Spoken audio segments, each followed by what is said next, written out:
बच्चों 2-3 दिनों से आपको वीडियो नहीं मिल पाया था, मैं एक्चुअली बना नहीं पा रहा था, तो अभी आपको 2 लेक्चर सॉल्यूशन के मिलेंगे और इसके बाद कोऑर्डिनेशन के लेक्चर आपको मिलते रहेंगे, ठीक है। तो हम लोगों ने सॉल्यूशन में आई थिंक ऑनलाइन में ऑस्मोटिक प्रेशर पूरा पढ़ लिया था। हम लोग पढ़ रहे थे कोलिगेटिव प्रॉपर्टी जो डिपेंड करते हैं नंबर ऑफ पार्टिकल्स पर, ना कि उसके नेचर पर। ऑस्मोटिक प्रेशर हम लोगों ने पढ़ा था पाई बराबर CST, किताबी भाषा थी। हम लोग यूज करा करेंगे PB बराबर nRT। अच्छा बच्चों एक बात और आपको बतानी है, जब मैं ऑस्मोसिस की डेफिनेशन लिखवा रहा था, तो ऑस्मोसिस की डेफिनेशन जब मैंने लिखवाई, the net migration of solvent particle from hypertonic to hypotonic, ये लिखने में बच्चों उल्टा हो गया था। समझाया तो बिल्कुल सही था, यहां लिखने में उल्टा हो गया था। ये हाइपरटोनिक की जगह हाइपोटोनिक कर लेना और हाइपोटोनिक की जगह हाइपरटोनिक कर लेना। आल्दो जब समझाया होगा समझ में तो आपको आ ही गया होगा।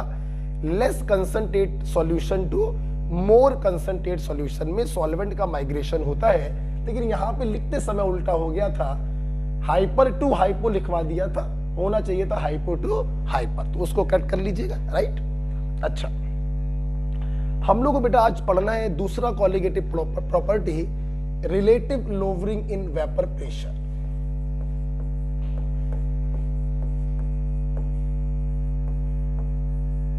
Relative lowering in vapour pressure. तो सबसे पहले हम लोग को देखना पड़ेगा कि व्हाट इज वेपर प्रेशर। जब वेपर प्रेशर समझ में आएगा तो relative lowering in vapour pressure भी समझ में आएगा। व्हाट इज वेपर प्रेशर लिखेंगे साथ में, the pressure exerted by vapor,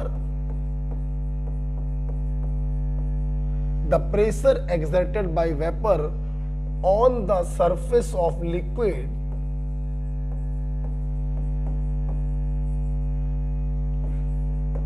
in liquid vapor equilibrium।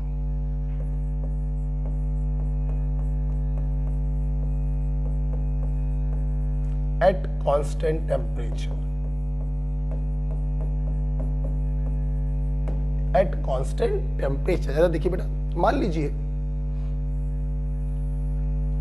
ये हमारे पास कोई बर्तन है जिसमें मैंने प्योर सॉल्वेंट को भर दिया,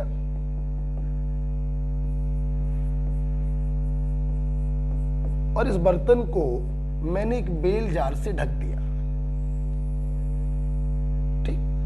इस सॉल्वेंट को मैंने कांस्टेंट टेम्परेचर T पर गर्म किया।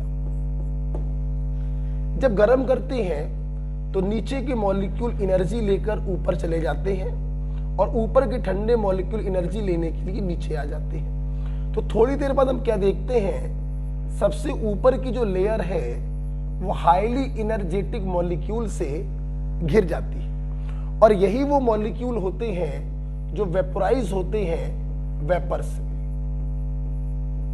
तो शुरुआती दौर में वेपर्स बन रही होती हैं, और जब वेपर बनने लगती हैं तो रिवर्स फिनोमिना भी चालू हो जाता है, जिसे हम कहते हैं कंडेंसेशन। मतलब कांस्टेंट टेम्परेचर पर लिक्विड और वेपर के बीच में एक इक्विलिब्रियम स्टेबलाइज हो जाता है। रेट ऑफ वेपोराइजेशन और रेट ऑफ कंडेंसेशन आपस में बराबर हो जाती है। इस इक्विलिब्रियम की कंडीशन पर वेपर के द्वारा लिक्विड की सरफेस पे जो प्रेशर डाला जाता है, उसी प्रेशर को हम कहते हैं वेपर प्रेशर। प्योर सॉल्वेंट के वेपर प्रेशर को हम लोग P0 से रिप्रेजेंट करते हैं। बेटा बोलो किससे करते हैं, P0 से रिप्रेजेंट करते हैं। फिर सुन लीजिए, लिक्विड वेपर जब इक्विलिब्रियम में होते हैं, इक्विलिब्रियम का मतलब rate of evaporation become equal to rate of condensation. अब ना वेपर की मात्रा बढ़ेगी ना वेपर की मात्रा घटेगी। तो इस कांस्टेंट कंसंट्रेशन पर वेपर के द्वारा लिक्विड की सरफेस पे जो प्रेशर डाला जाता है उसी को हम कहते हैं वेपर प्रेशर। अगर ये लिक्विड प्योर सॉल्वेंट है तो इसके वेपर प्रेशर को हम P0 से रिप्रेजेंट करते हैं। और आपको बताना चाहेंगे बच्चों, कांस्टेंट टेम्परेचर पर इसकी वैल्यू कांस्टेंट होती है। क्या होती है बेटा? फिक्स होती है, राइट। अब सुनना जरा, मैंने क्या किया, इस प्योर सॉल्वेंट को सॉल्यूशन में बदलने के लिए we added a non volatile non electrolyte solute. बेटा नॉन वोलेटाइल का मतलब है जिसकी वेपर ना बनाई जा सकती हो, और नॉन इलेक्ट्रोलाइट का मतलब है जो डिसोसिएट ना होता। एग्जाम्पल के तौर पर आप यूरिया ले लीजिए, आप सुक्रोज केन शुगर ले लीजिए, आप ग्लूकोज ले लीजिए। इनकी वेपर नहीं बनाई जा सकती है, ये नॉन वोलेटाइल है और ये अपने आयनों में डिसोसिएट भी नहीं करते। जब आपने इसको प्योर सॉल्वेंट में घोला तो बच्चों हमें एक सॉल्यूशन प्राप्त हुआ।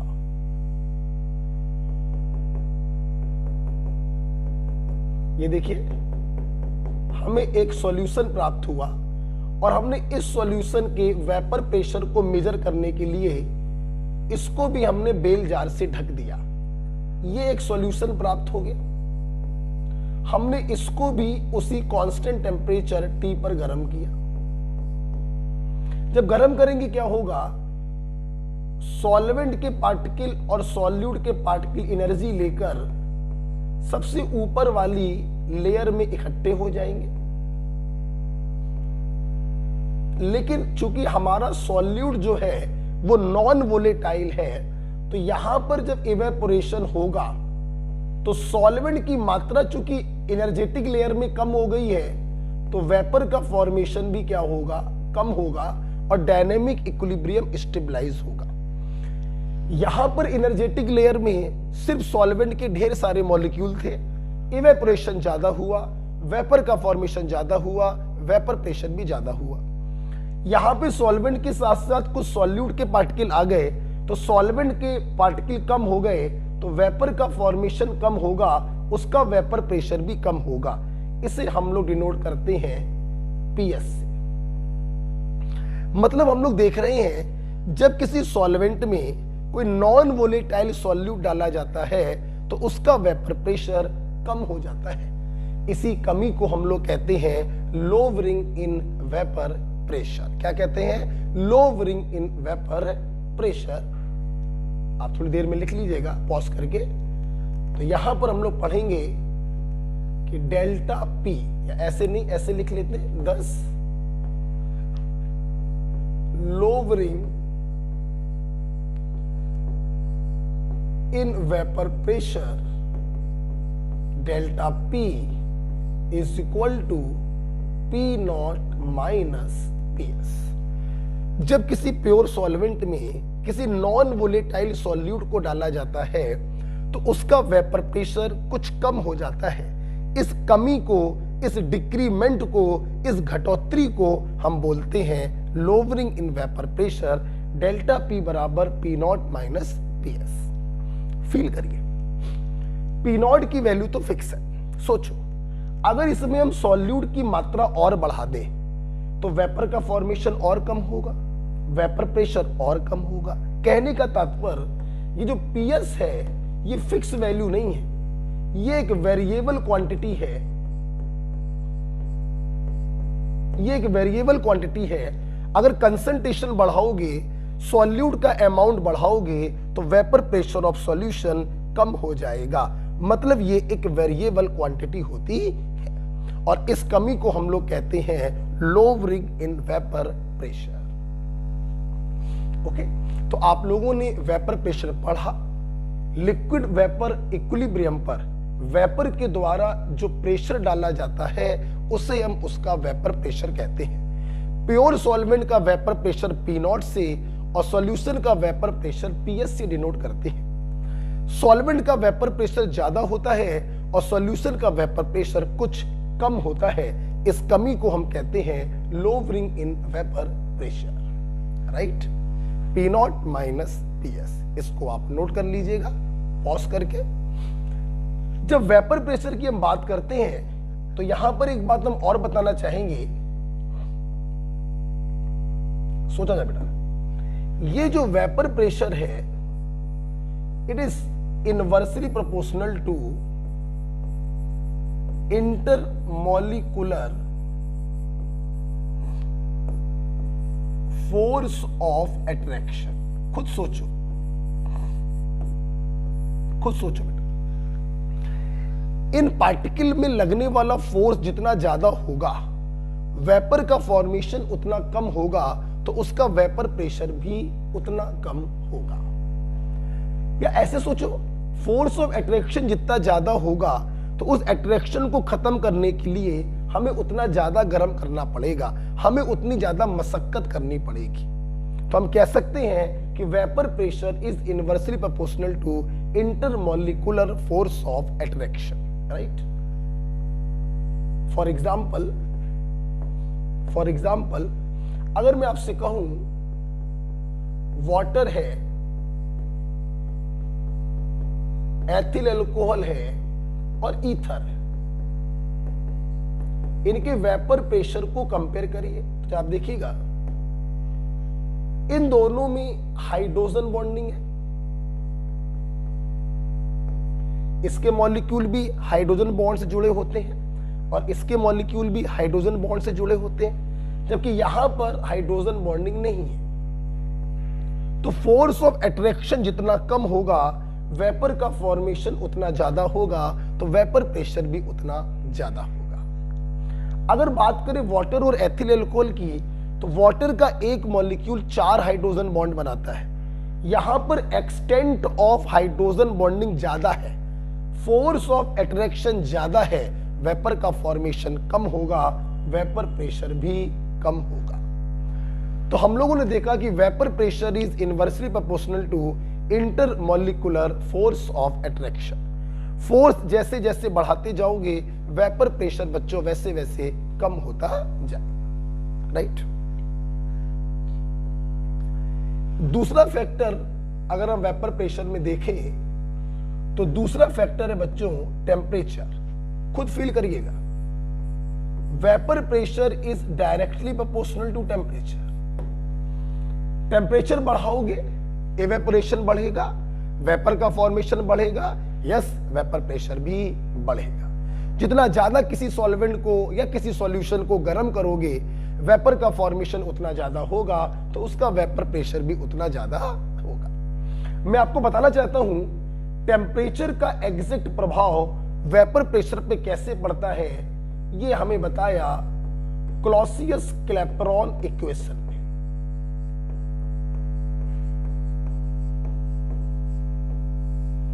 क्लॉसियस-क्लैपेरॉन इक्वेशन हमें बताती है कि वेपर प्रेशर टेम्परेचर के साथ कैसे डायरेक्टली वेरी करता है।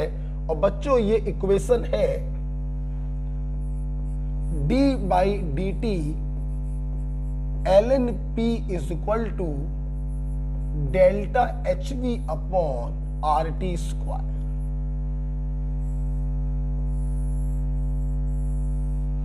d/dt ln P is equal to delta H upon RT square। यहां पर P डिनोट कर रहा है वेपर प्रेशर को और डेल्टा HV डिनोट कर रहा है इंथैल्पी ऑफ वेपोराइजेशन को। Enthalpy of vaporisation.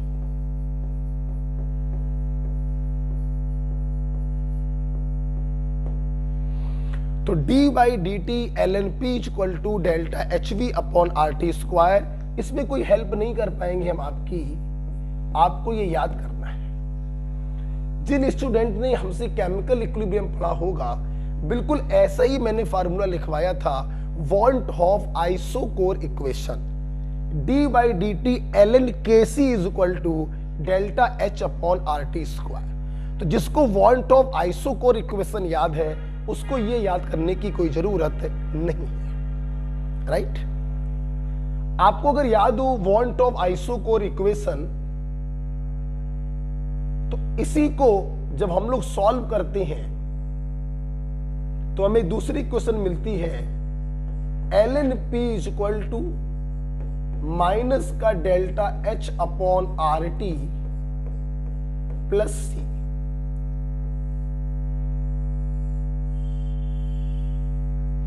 ln p equal to minus का delta h upon R T plus C याद ही करना है बच्चों, क्योंकि इंटीग्रेट करके दिखाएंगे तो प्रॉब्लम हो सकती है।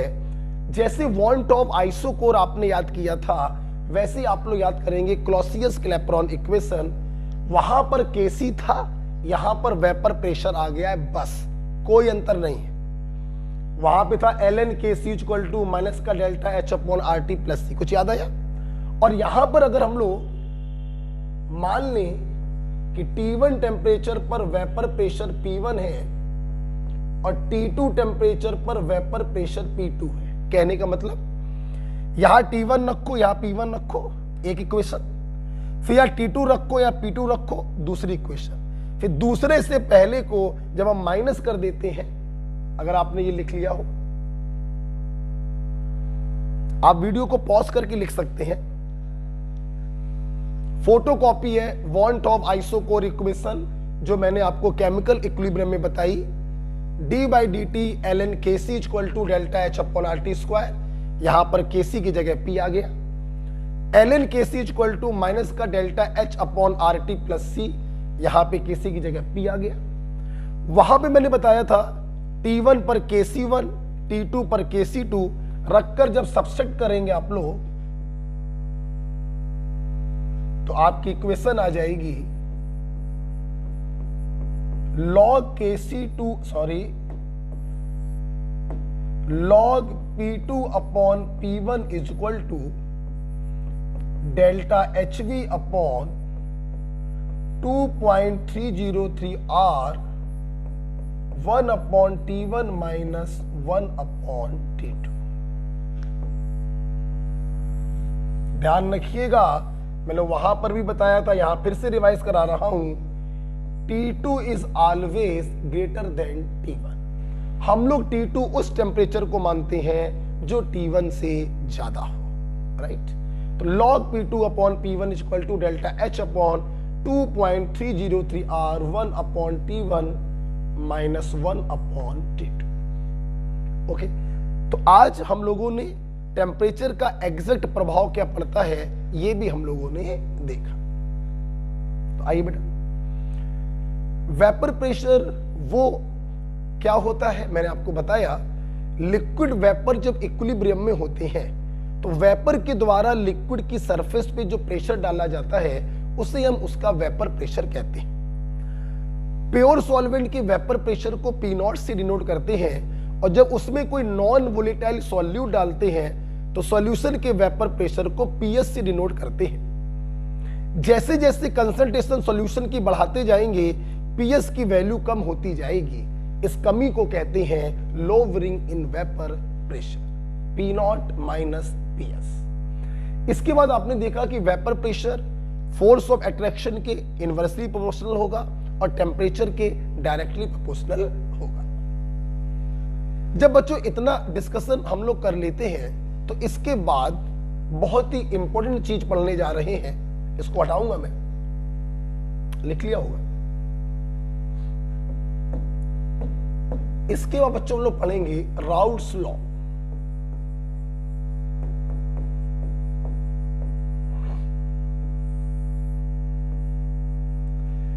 सबसे पहले आपको बताना चाहेंगे इट इज एप्लीकेबल फॉर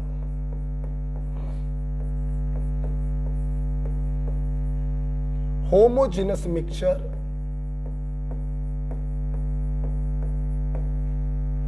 और कंप्लीटली मिक्स्ड लिक्विड।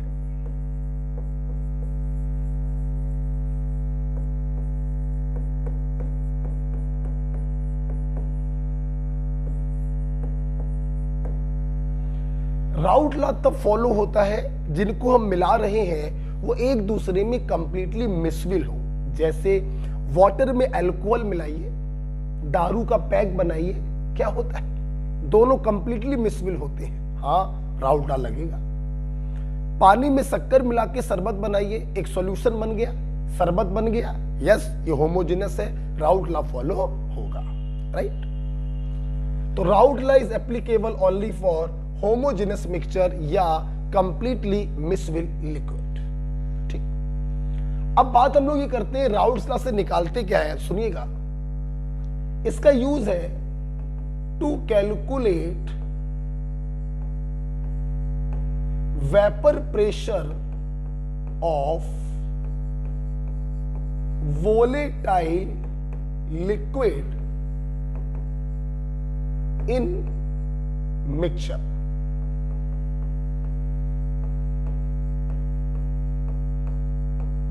आपने ये जो होमोजेनस मिक्सचर बनाया है उसमें जो कंपोनेंट वोलेटाइल है, जिसकी वेपर बन सकती है, उसके वेपर प्रेशर को हम कैलकुलेट करते हैं राउट्स लॉ से।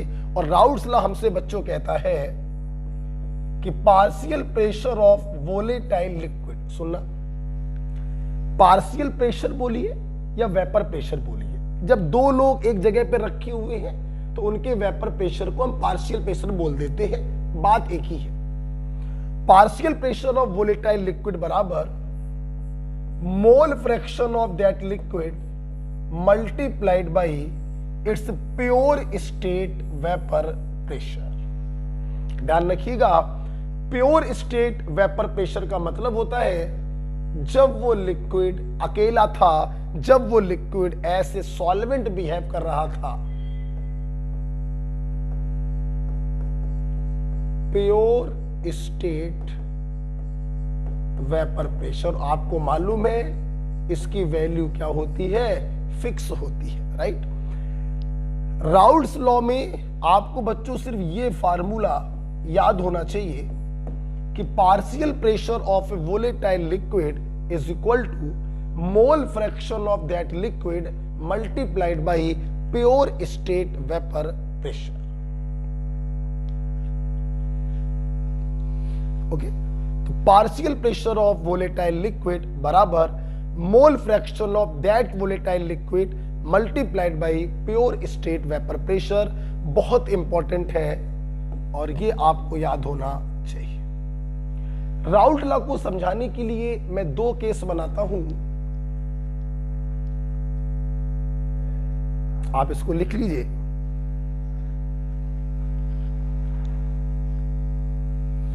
पढ़ते रहिए, सवाल लगाते रहिए।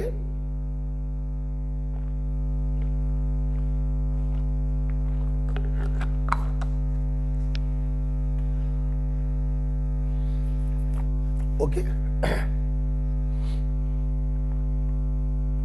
ठीक है बेटा। तो आइए, राउट लॉ का जो फार्मूला आपने पढ़ा टू कैलकुलेट वेपर प्रेशर या partial pressure of volatile liquid, आइए इस पर और कॉन्फिडेंस लाने के लिए कुछ आगे चलते हैं। मैंने बच्चों दो केस बनाए, इसको हटाऊंगा मैंने दो केस बनाए हैं राउट लॉ को समझाने के लिए। केस नंबर 1 है लिक्विड लिक्विड सॉल्यूशन। हमने जो मिक्सचर बनाया है, जो सॉल्यूशन बनाया है, वो दो वोलेटाइल लिक्विड को मिला के बनाया। एग्जाम्पल के तौर पर वाटर ले लो और एथिल अल्कोहल ले लो, दोनों को मिला दिया, एक सॉल्यूशन तैयार हुआ। तो मैंने ये सॉल्यूशन कैसे बनाया है, सॉल्यूशन बोलो या मिक्सचर बोलो एक ही बात है। हमने ये मिक्सचर बनाया है अब की बार वोलेटाइल लिक्विड ए और वोलेटाइल लिक्विड बी को मिला के। अब समझना, दोनों चूंकि वोलेटाइल लिक्विड है तो दोनों का अपना अपना प्योर स्टेट वेपर प्रेशर होगा। प्योर स्टेट वेपर प्रेशर एक फिक्स क्वांटिटी होती है, जिसका मतलब होता है जब वो लिक्विड अकेला था तो उसका प्रेशर कितना था। That is called pure state vapour pressure represented by P not and it is a constant value at constant temperature. Of course, चूंकि बच्चों ये मिक्सचर है तो कुछ मोल फ्रैक्शन ए का होगा, कुछ मोल फ्रैक्शन बी का होगा। अब देखना, हमें निकालना था partial pressure of volatile liquid A, तो मोल फ्रैक्शन ऑफ ए में उसके प्योर स्टेट वेपर प्रेशर से मल्टीप्लाई कर दो।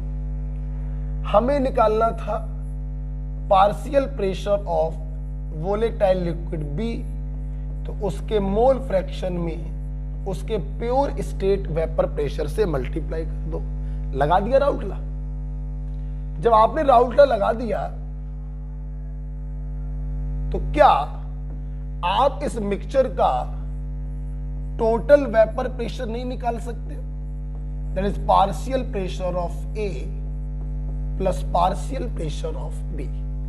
टोटल वेपर प्रेशर की जगह पर हम लोग ऐसे भी लिख सकते हैं, vapour pressure of solution, partial pressure of A हो जाएगा XA into P naught A plus XB into P naught B.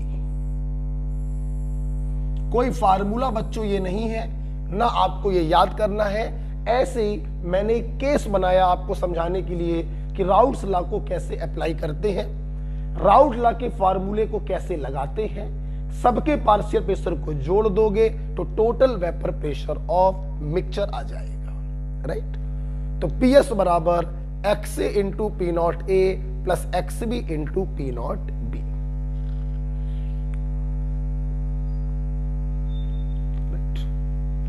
Okay, आइए इसके ऊपर एक क्वेश्चन करते हैं।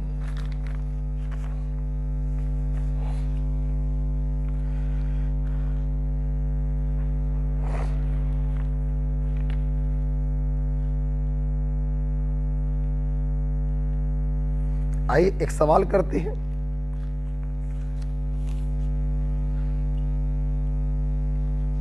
ओके, कुछ याद नहीं करना है, याद सिर्फ करना था कि partial pressure of volatile liquid बराबर mole fraction into pure state vapour pressure, बस। इसके अलावा कुछ भी आपको याद नहीं करना है, राइट। तो आइए चलते हैं, इसके ऊपर एक सवाल देखते हैं। केस नंबर 1 पर क्वेश्चन है, at 25 degree Celsius the vapor pressure of pure liquid A molecular